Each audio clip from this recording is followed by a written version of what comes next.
नमस्कार दोस्तों, OCN network में आपका स्वागत है। 23 जनवरी को जब बिहार के मुख्यमंत्री नीतीश कुमार अपने एक मंत्री और उनके एक करीबी विश्वस्त सहयोगी विजय चौधरी के साथ राजभवन पहुंचे और करीब 40 मिनट तक रहे, तो राजनीतिक क्षेत्रों में और मीडिया में भी फिर से ये कयास लगाए जाने शुरू हो चुके थे कि बिहार में क्या बड़ा बदलाव होने जा रहा है। क्या नीतीश कुमार फिर से पलटी मारने वाले हैं? और जीतन राम मांझी के एक ट्वीट ने इसको और भी बल दे दिया। जीतन राम मांझी कौन है? पूर्व मुख्यमंत्री जो नीतीश के द्वारा ही बनाए गए थे और बाद में नीतीश के द्वारा ही हटा भी दिए गए थे, लेकिन जो आजकल प्रधानमंत्री नरेंद्र मोदी के खेमे में हैं। वो भी नीतीश कुमार के एक और पूर्व सहयोगी उपेंद्र कुशवाहा भी और कई दूसरे, जिनमें रामविलास पासवान के सुपुत्र चिराग पासवान और उनके चाचा पारस पासवान भी शामिल हैं। और ये चर्चा क्यों शुरू होती है बार बार कि नीतीश क्या फिर से एनडीए में लौट रहे हैं, प्रधानमंत्री नरेंद्र मोदी के साथ वापस आ रहे हैं? इसके कई कारण हैं, उन कारणों पर भी चर्चा करेंगे। लेकिन 23 जनवरी को केवल ये अकेली घटना नहीं हुई है जिसकी वजह से ये चर्चाएं चल निकली कि क्या नीतीश बाबू वापस एनडीए में लौट रहे हैं। इससे पहले भी ऐसी कई घटनाएं हुई हैं जिनकी वजह से ये चर्चाएं चल रही हैं।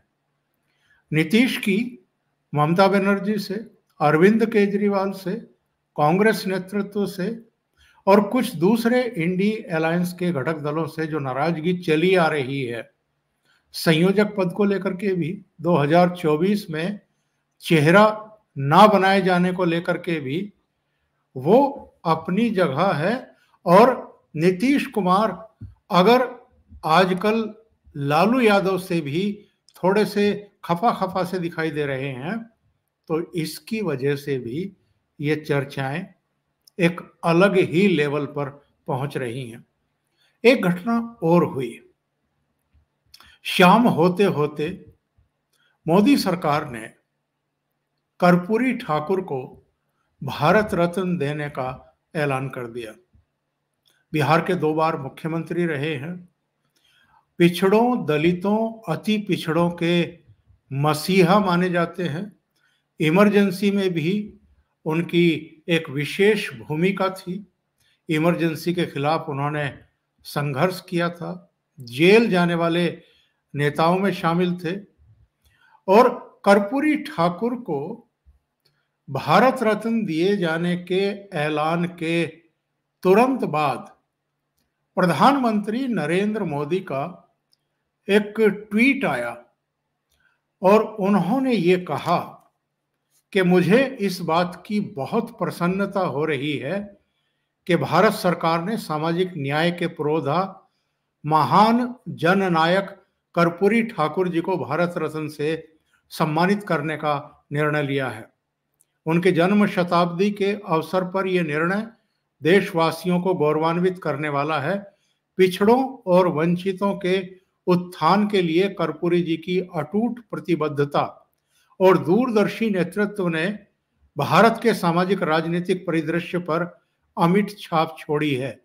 यह भारत रत्न न केवल उनके अतुलनीय योगदान का विनम्र सम्मान है, बल्कि इससे समाज में समरसता को और बढ़ावा मिलेगा। इसके बाद अखिलेश यादव का भी एक ट्वीट आता है, लालू यादव का भी आता है। और दोनों के ट्वीट क्या हैं जब आप पढ़ेंगे तो कुछ सोचने के लिए बाध्य हो जाएंगे। तो जरा पहले ये ट्वीट देख लेते हैं जो अखिलेश यादव ने किया है इन्होंने लिखा है कि जननायक कर्पूरी ठाकुर जी को मरणोपरांत घोषित भारत रत्न दरअसल सामाजिक न्याय के आंदोलन की जीत है, जो दर्शाती है कि सामाजिक न्याय व आरक्षण के परंपरागत विरोधियों को भी मन मारकर अब पीडीए के 90% लोगों की एकजुटता के आगे झुकना पड़ रहा है। पीडीए की एकता फलीभूत हो रही है। और ये लालू प्रसाद यादव का ट्वीट है, जरा इस पर भी एक नजर डाल लेते हैं।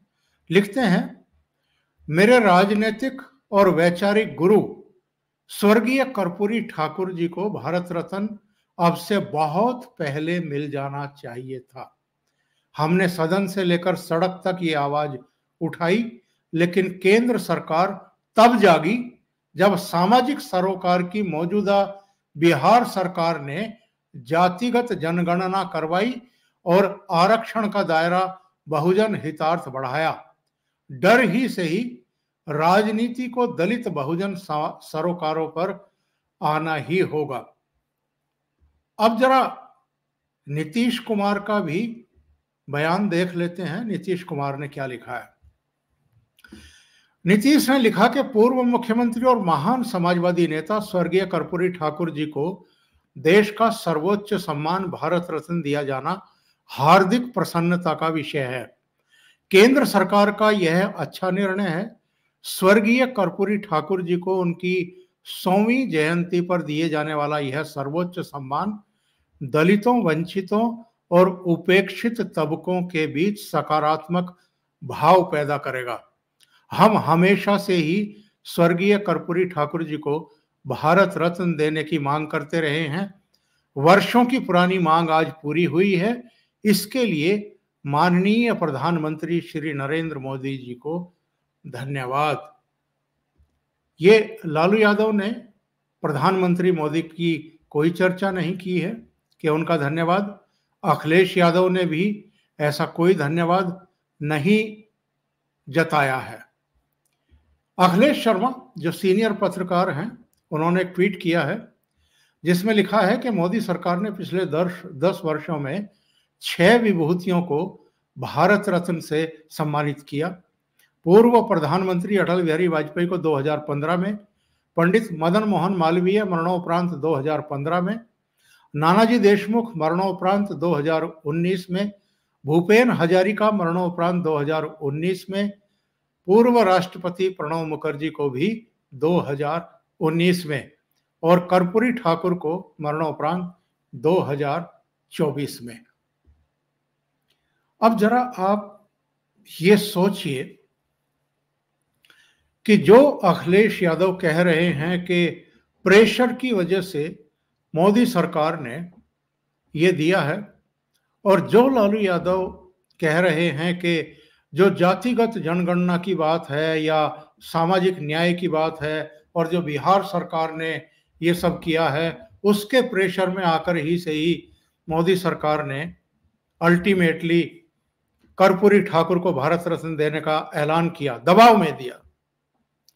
तो मैं ये जानना चाहता हूं, और आप में से भी बहुत सारे दर्शक जानना चाहते होंगे, कि लालू यादव तो डॉक्टर मनमोहन सिंह सरकार में केंद्र में मंत्री थे ना, रेल मंत्री थे ना, और मुलायम सिंह यादव जो अखिलेश यादव के बाबा थे यानी पिताजी थे, वो भी रक्षा मंत्री रहे हैं ना केंद्र में। और मनमोहन सरकार में भी इन लोगों का दबदबा था। बल्कि 2008 में जब अमेरिका के साथ परमाणु समझौता हुआ और वामपंथियों ने समर्थन वापस लेने का ऐलान कर दिया, तो मनमोहन सिंह सरकार को अगर किसी ने जीवित रखा था तो वो मुलायम सिंह यादव और उनके साथी अमर सिंह ही थे। तो जब मुलायम सिंह यादव केंद्र में रक्षा मंत्री भी रहे हैं, एचडी देवगढ़ और आई के गुजराल की सरकारों में, तो तब कर्पूरी ठाकुर को भारत रत्न क्यों नहीं मिला? मुलायम सिंह यादव ने तब की उन सरकारों पर प्रेशर बिल्डअप क्यों नहीं किया? और लालू यादव, डॉक्टर मनमोहन सिंह की सरकार में ही रेल मंत्री थे, तब इन्होंने प्रेशर क्यों नहीं बनाया? तब कर्पूरी ठाकुर को भारत रत्न देने का ऐलान क्यों नहीं करवाया?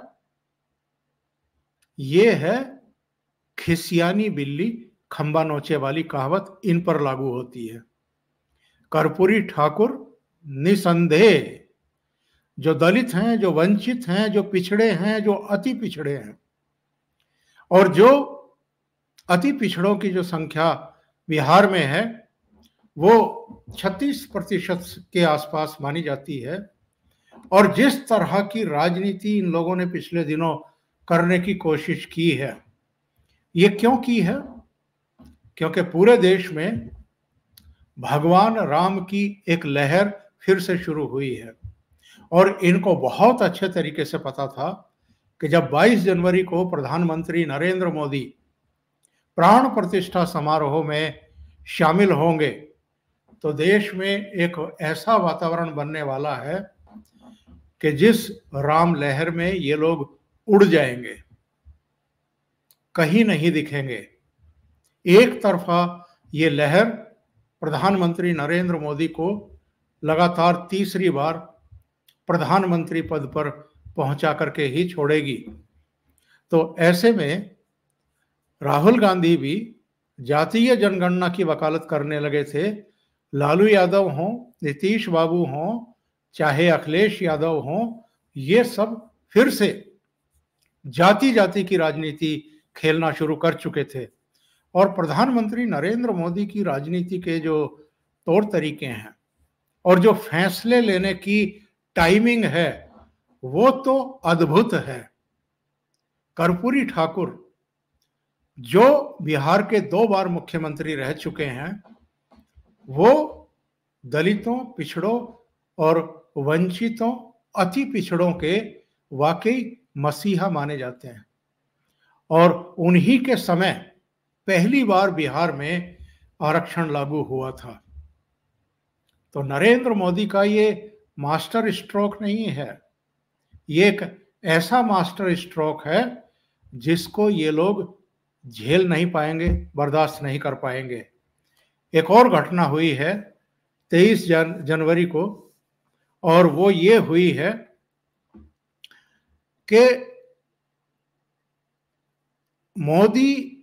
प्रधानमंत्री मोदी की बैतवा रैली का टाइमिंग आ गया है।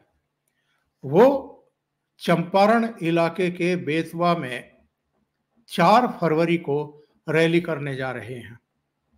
उससे पहले एक सभा पूर्णिया में राहुल गांधी की भी होने वाली है।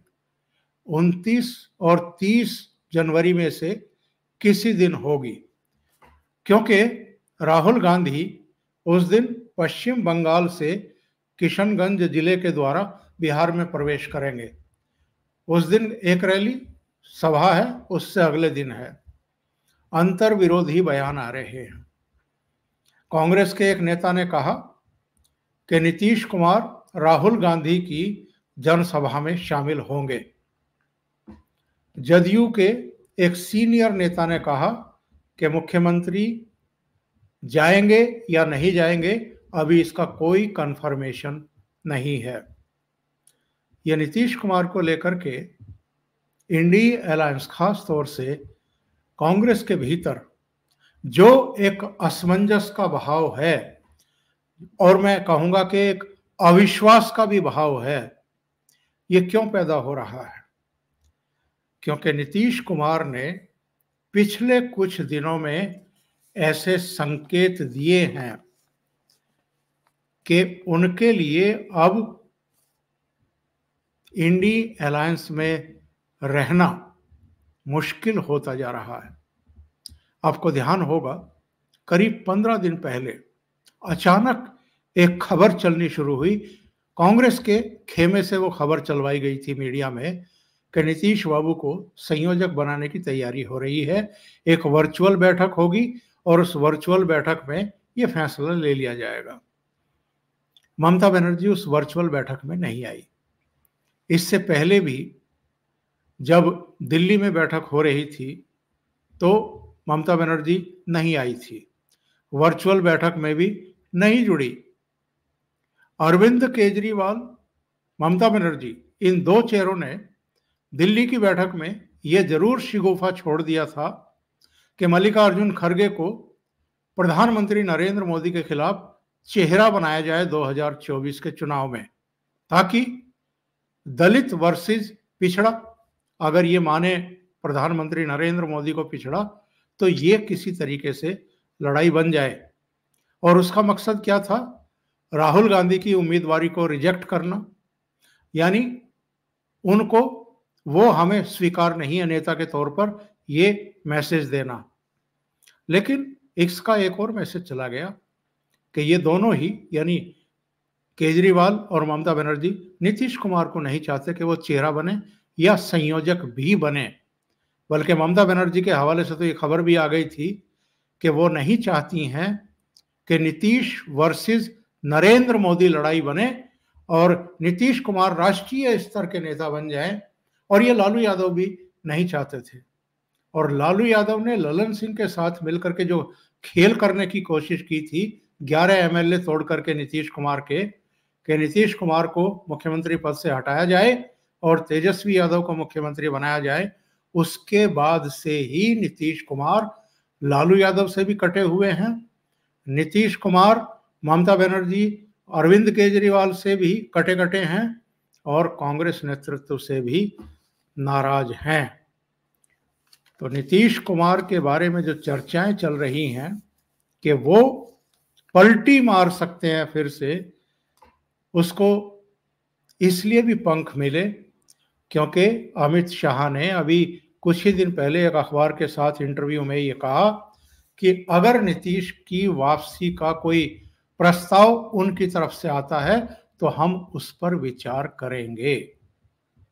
ऐसे हालात में, जबकि इंडी अलायंस में सीट शेयरिंग को लेकर के कोई हलचल ही नहीं है, एक दूसरे के दावों को कोई सम्मान ही नहीं दिया जा रहा, कोई अहमियत ही नहीं दी जा रही है, और ममता बनर्जी ने तो एक तरीके से ऐलान ही कर दिया है कि वो पश्चिम बंगाल में कांग्रेस को 2 से ज्यादा सीटें नहीं देगी। अखिलेश यादव भी कांग्रेस पार्टी से नाराज हैं। आम आदमी पार्टी और कांग्रेस के बीच भी दिल्ली में और पंजाब में सीट शेयरिंग सिरे नहीं चढ़ पा रही है। तो ऐसे में अगर इंडी अलायंस छोड़ने का नीतीश कुमार फैसला करते हैं तो इसमें किसी को आश्चर्य नहीं होगा। और जिस तरह का माहौल इस समय देश में बन गया है, उसमें नीतीश कुमार ये फैसला कभी भी कर सकते हैं। तो राजनीतिक जानकारों का ये कहना है, खास तौर से जो बिहार की राजनीति को समझते हैं, कि नीतीश को अगर इंडी अलायंस छोड़ना है और एनडीए में शामिल होना है, वापस प्रधानमंत्री नरेंद्र मोदी के साथ आना है, तो ये काम 26 जनवरी के बाद कभी भी हो सकता है। और ये उस दिन भी हो सकता है जिस दिन राहुल गांधी बिहार में कदम रखेंगे, जिस दिन किशनगंज के जरिए बिहार में घुसेंगे, उस दिन भी हो सकता है। और ये प्रधानमंत्री की बेतवा रैली से पहले भी ऐलान हो सकता है, और बेतवा रैली में प्रधानमंत्री के साथ मंच पर नीतीश कुमार भी दिखाई दे सकते हैं। अभी के लिए इतना ही। बहुत बहुत धन्यवाद। अगर आपको ये चैनल और इसके कंटेंट पसंद आ रहे हैं तो लाइक करें, कमेंट करें, वीडियो को शेयर भी करें। अभी तक अगर आपने ये चैनल सब्सक्राइब नहीं किया है तो सब्सक्राइब कर लें और साथ में लगे बेल आइकॉन को दबा दें, ताकि आगे आने वाले वीडियो और उनके नोटिफिकेशन आप तक पहुंचते रहें। बहुत बहुत धन्यवाद। नमस्कार।